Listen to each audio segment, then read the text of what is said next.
got another sketchbook walkthrough for you. I finished this one at the beginning of last week and it covers, let's see, I started it in July last year. So at the beginning of each of my books I have a guiding light sort of thing, and it was around about that time that ABG passed, so I decided that she was going to be my guardian angel for this book. She's such an inspiring woman. As always, I put my details in the front, just used a pattern this time instead of doing my usual palette layout type stuff. There's lots of patterns in this book. I had a lot of play with paints and with patterns and stuff, so I'll walk you through it as we go. Alright, patterns, patterns, patterns.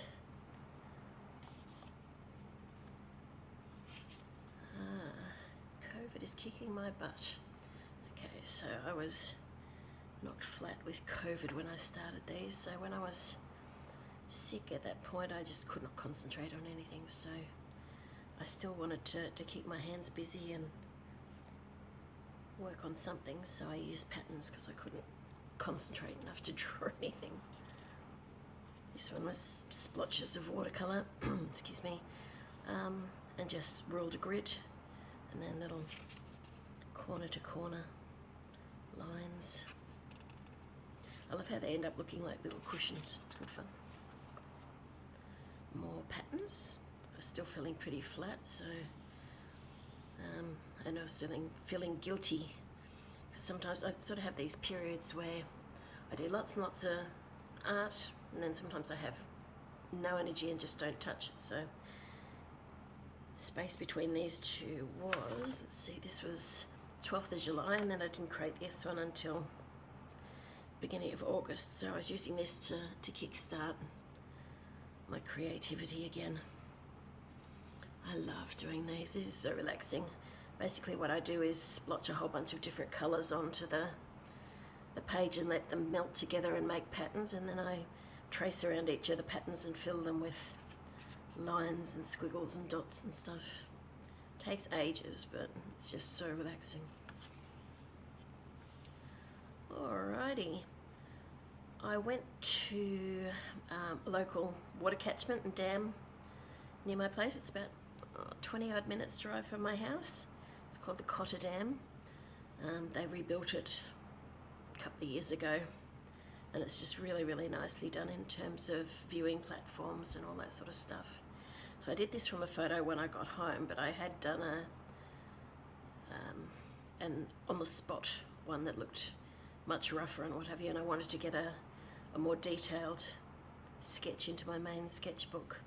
They've got this big, I don't know if it's metal or concrete sculpture there. It's called Flow by a local artist called Richard Whitney, and there was always kids and people and what have you climbing on it and getting their photos taken. It was just really fun. Okay, this spread was completed across the course of a week, and it was a challenge for Wendy McNaughton's grown-ups table group, and we had to spend a little time each day doing something that delighted us.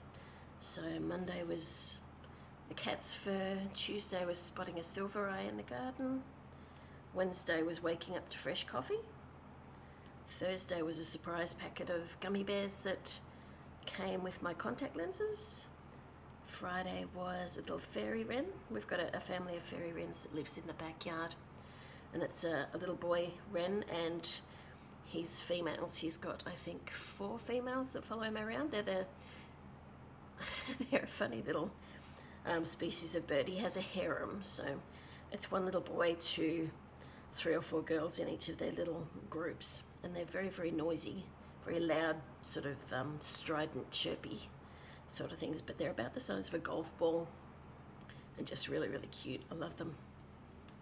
Saturday was my pansies and the faces you can see in pansies, and then Sunday I had gone out to the local nature reserve and happened upon a swan that was sitting on her clutch of eggs. She was just lovely. She was asleep, so I could stand there and draw her. It was lovely.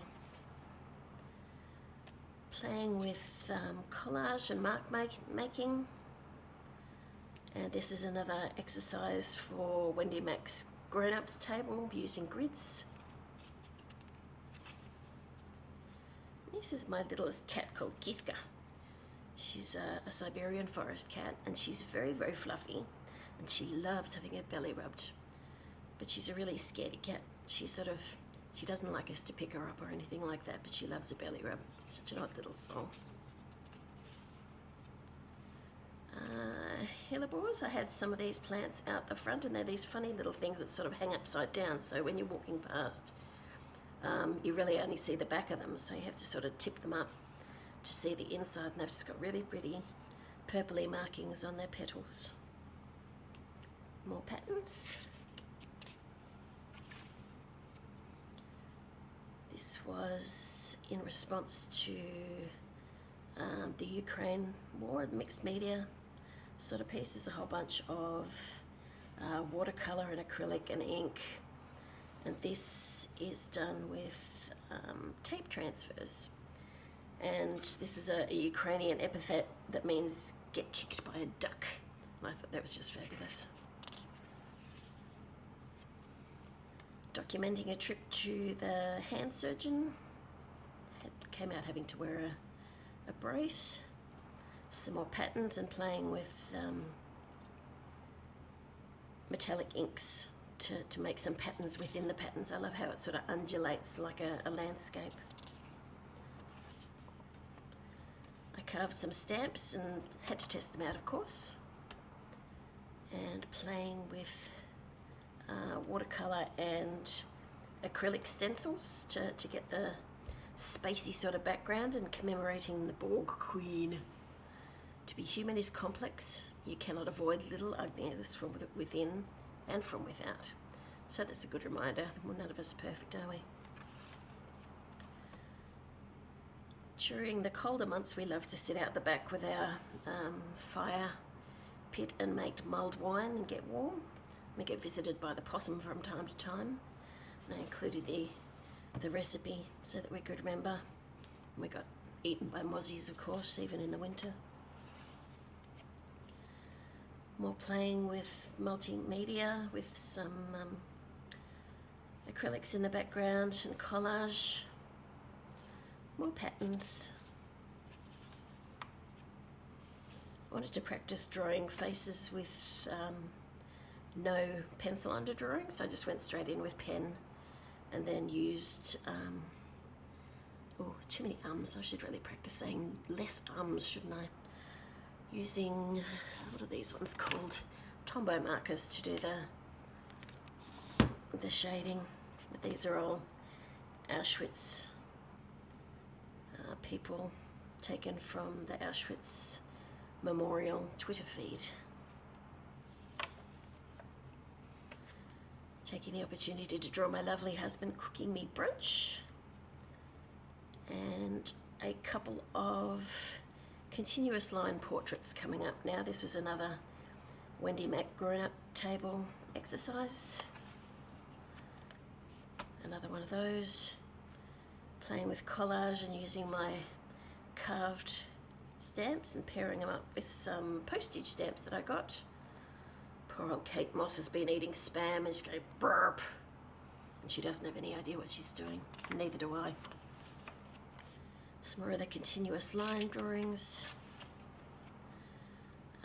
A concept drawing for a canvas that I did of a cat.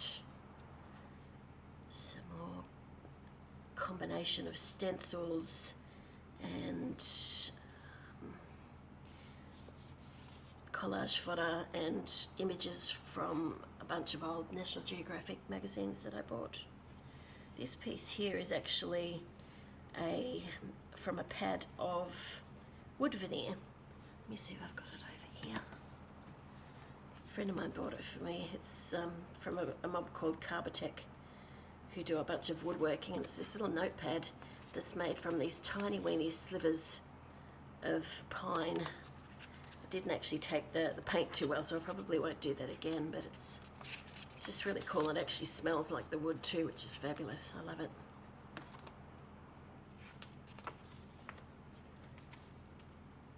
office sketches. I had some meetings to sit through that I didn't have to participate in. I just had to listen, so I took the opportunity to draw hubby in our home office.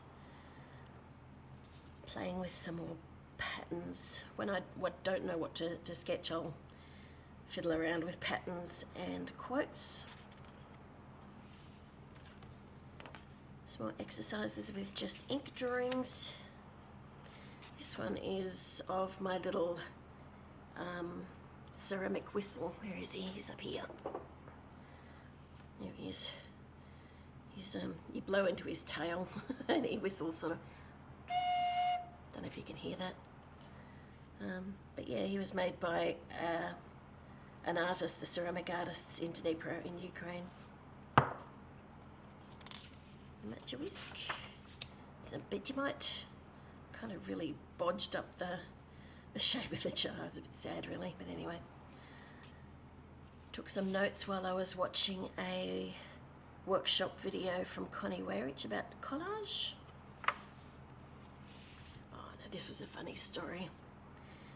Our cats like to play in the backyard, and one night the big boy, Krasny, he caught a rat and he decided to bring it inside. So we were sitting outside having a glass of wine. We hear this crash bang out in the backyard, and then Crazy comes out of the bushes looking very pleased with himself with a rat hanging out of his mouth. We thought it was dead at the time, but little did we know. I, of course, panicked and screamed and, he's caught a freaking rat!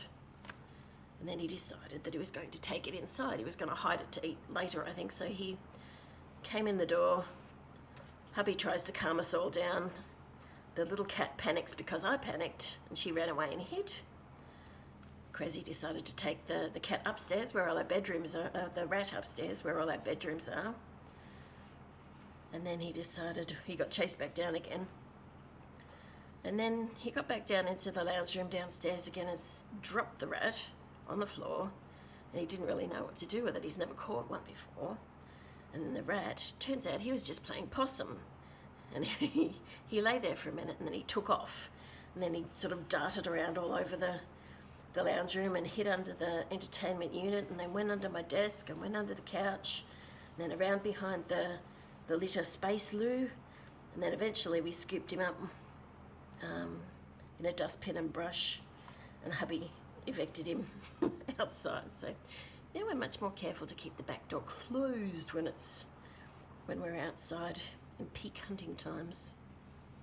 That was a fun episode. Trip to see my folks. I was in the passenger seat, so I took the opportunity to draw all of the things that we came up behind, all sorts of different trucks and cars and all the rest of it. The Tesla amused me because it looks like he was wearing a white singlet, which is probably not what they were going for, but anyway. We stopped at Macca's for lunch, saw the submarine on the way through, had a pit stop there. We saw a turtle on the road.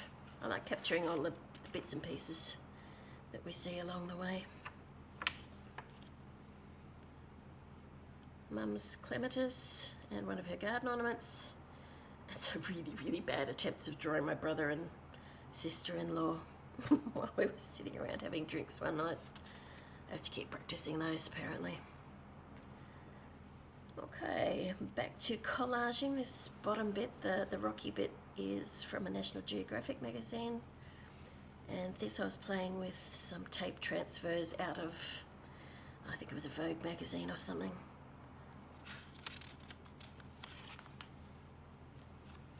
Some more of that. Another thing that I go to when I don't know what to draw is drawing my feet, taking a leaf out of Koshakuna's book. Feet are always there, they're a captive audience, so to speak. Playing with printing.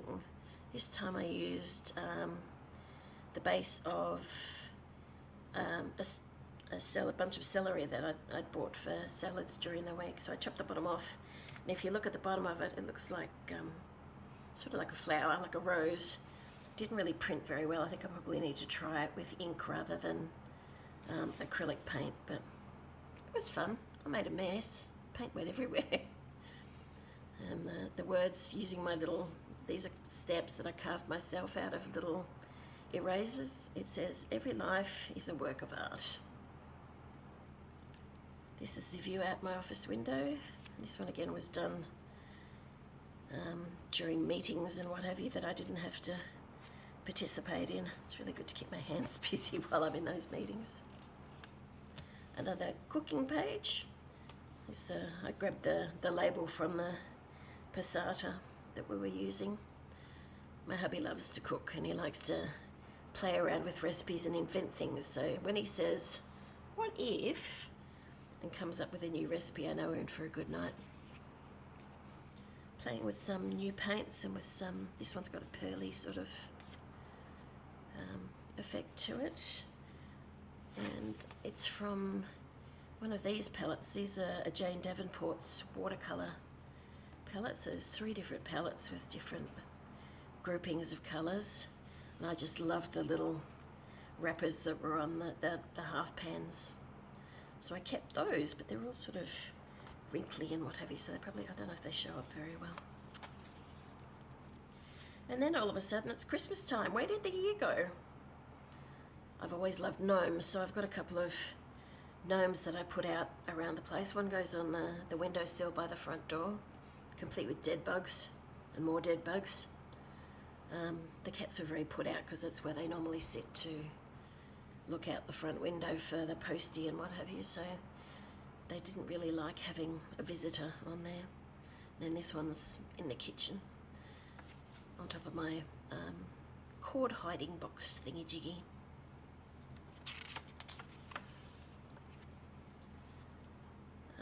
Birthday time. Hubby bought me some flowers. This one's a mixed media piece with watercolour and crayons, the Neo colour crayons, and some acrylic markers. I just did a really loose one to capture the bouquet, and then I pulled out each of the different types of flowers for a little bit more detail. And he made me mussels, my favourite dish for dinner, pre-spoiled. And then we had a belated birthday dinner that the boys cooked for me. These are my sons, the younger one and the older one, and I love when they cook. I always ask them to cook a nice meal for me when I've got a birthday or Mother's Day or something, because half the fun is listening to their banter in the kitchen, and they argue and be silly and wrestle each other in the kitchen. And this time the older one was telling the younger one that he'd put too much salt and pepper on the steaks before they got cooked. Of course he's saying, the recipe says to heavily season it. So it's fun. And the food was good. They made beef tacos or steak tacos with homemade salsa verde. It's very yummy. Another palette. Mum and Dad bought me this really cute little flat palette with, it's only about that big, and it's got really flat things that sort of slide out into a fan and have all of these colours. So I shall have to do a walkthrough of all my different palettes at some stage, I think. Yeah, there's my test swatches for that one. It's really good for taking out urban sketching. It's nice and compact, not too heavy. Image of my little resident fairy wren for my Christmas posts. And after Christmas we took the opportunity while work was on stand down to do a big old clean out of the backyard. We cut down some branches of a tree that was overhanging our backyard, so we hired a truck, did a couple of loads to the tip, and of course I had to catch it in my sketchbook. I love drawing trucks and cars and stuff. They're a whole lot of fun. And of course I had some very girly, pretty gardening gloves. I think these were Waratahs or something on there, but they were really colourful. Made the task just a little bit more pleasant. Gardening's never fun. I started to do a little bit of nature journaling. This little bug, he was really fun.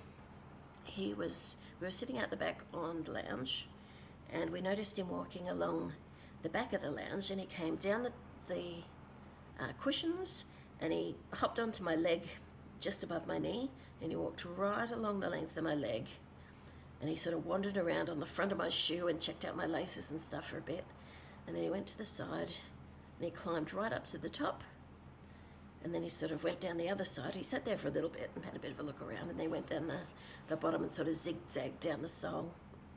So I grabbed a couple of photos so that I could identify him. Turns out he was a gumtree shield bug, and they're reasonably common in this area. But he was fun. We relocated him into the bushes in the back so he didn't get snaffled by the cats or any birds.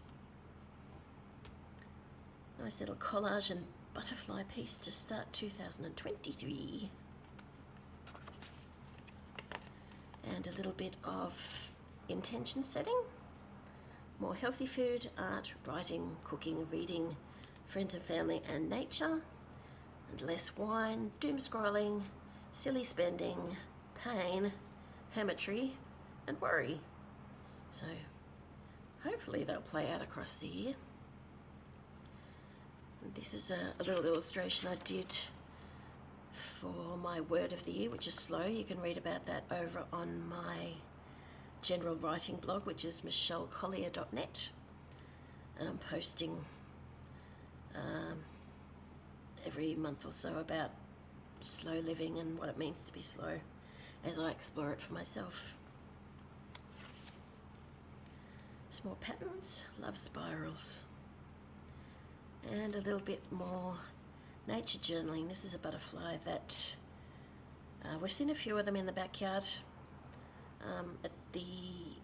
usually in summer, but this one got caught in the thunderstorm and got stuck on the back hedge and was sort of looking like he was in trouble, so I went and grabbed him and put him in a more sheltered spot. But I grabbed a couple of photos. It turns out he was an orchard swallowtail, and they're quite big. This is a female one. The male ones have much more black on their wings. But yeah, she was really pretty, and she flew away next morning safely, which is good. And I looked up a picture of the caterpillar. He's a spiky little number. He's really cool. And then I launched myself back into our local urban sketches group. I hadn't been very much in the last couple of years because of COVID and what have you, and not wanting to be in big groups, but it's time to get back into that. So I'd finished my regular sketch and had some time to fill, so I grabbed a couple of sketches of the people next to me and of the thing that we were sketching. And it turns out there was also a protest demonstration thingy setting up near us for the Iranian situation, so I grabbed a sketch of that as well, just to commemorate what was going on around us at the time. Another Wendy Mac grown-ups table exercise. This was when we were looking at negative space, so we had to grab one of our pot plants or whatever, or a chair or something, and work around doing the negative spaces and just do the outlines without putting details in. And then I decided that I was going to pop a couple of quotes in, and the quotes generally talk about the need for balance between resting time and growing time, and looking at what plants do. They have their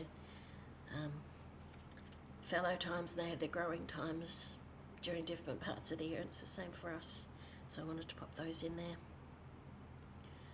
A little bit more nature journaling. These guys, I'd been hearing calls in the backyard for ages and we could not figure out what was making it. We couldn't see the birds, and we still haven't seen the birds, but we managed to identify the call using a really cool little app on the phone.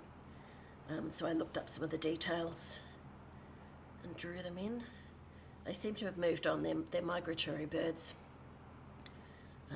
So I'm not hearing them anymore. I think they must have started their trek back to another part of the world. More playing with watercolours and layers. This one was a Daniel Smith Indigo, I think. Nice and dark. And I got a new gouache palette. I managed to spell it wrong. Still learning how to use those. It's going to be a long journey, I think. They're quite tricky after using watercolours for so long. This is a lady thinking happy thoughts.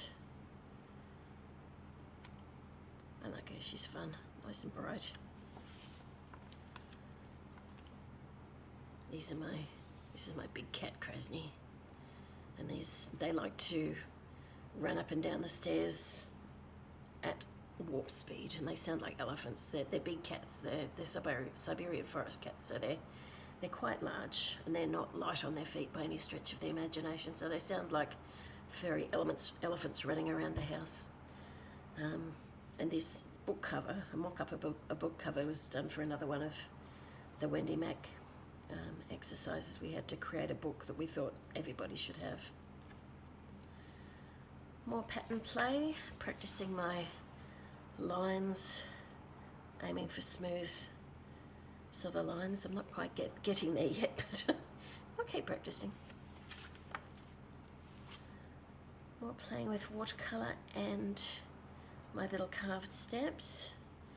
I messed up and did the V upside down. Makes it kind of weird, but accidents happen. This one's playing with a metallic paint. I'm not sure if you can see it in the video there, but it's I've dropped some gold paint into just a flat wash of sort of like an aquary bluey greeny sort of colour, and then filled the middle with patterns, of course. More nature journaling. This time I wanted to capture the agapanthus. We've got them in a little bed out at the front of our place. I love them. They look like pom-poms. Just so much fun. I didn't realise that they were native to South Africa. I learn something every day. More layers play. This one's a Daniel Smith pigment called Green Appetite Genuine. It's just this really, really grungy, lovely green colour. It's really good for foliage. More play with watercolours. I did a whole bunch of splodgy bits with really bright watercolours and popped some salt on it and let it dry. And then this around here is a gouache. And then the stencils are some acrylic. I keep a little sketchbook up in my office upstairs, and I do doodles and stuff during meetings. I'm practicing. I saw somebody online do this kind of work, and I wanted to have a go. I'm not nearly as good as that person was, but it's really relaxing, getting the flow and trying to get nice even lines. So basically you draw different shapes and just fill them with wavy lines, and then you follow the contours and make, it almost looks like topographic maps.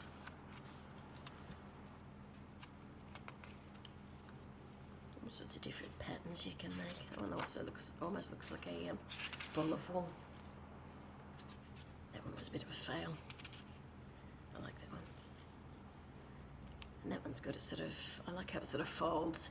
Have you ever looked when you're mixing cake batter in one of those big tabletop mixes? It sort of folds in on itself and makes this river of gloopy stuff. That's what that reminds me of. This was drawn from one of the very early images that came out of the Ukrainian conflict. This Ukrainian granny went up to one of the occupiers, and she actually had a pocket full of sunflower seeds rather than an actual flower. And she handed it to the bloke and told him to put it in his pocket so that when he was dead and in the ground, that at least something beautiful would grow. Courageous woman. Yeah, this is the final page. I'm not sure if this will show or not. I used metallic inks, so they're sort of a little bit hard to pick up. But I started using spirals as part of mindfulness practice. So various dates and what have you, just start in the middle and keep the lines as close as you can without touching, except that my hand's very wobbly. and they kept bumping into each other, but it's very, very soothing doing that sort of thing. And that's it. Oh, I should show you the stickers I got on the front. They're just sort of general ones, so my fruit and veggie stickers, and the Bootneck to English Dictionary, which is a publication that outlines all of the particular language from the Royal Marines. It's really fun to read. Vacuum flask, and those were mandarins, I think, or oranges maybe. But that's it. Oh, this is a Stillman and Burn Alpha series, which is why the pages are a bit buckled with having added the watercolour to it. I apologise for all of the ums and ahs. I'm still learning how to do this. Next book is Stillman and Burn Alpha, but in the smaller size. So I decided I'd try the smaller one again this time. I hope you enjoyed that. Tell me what you think, and I'll see you next time. Thanks for watching.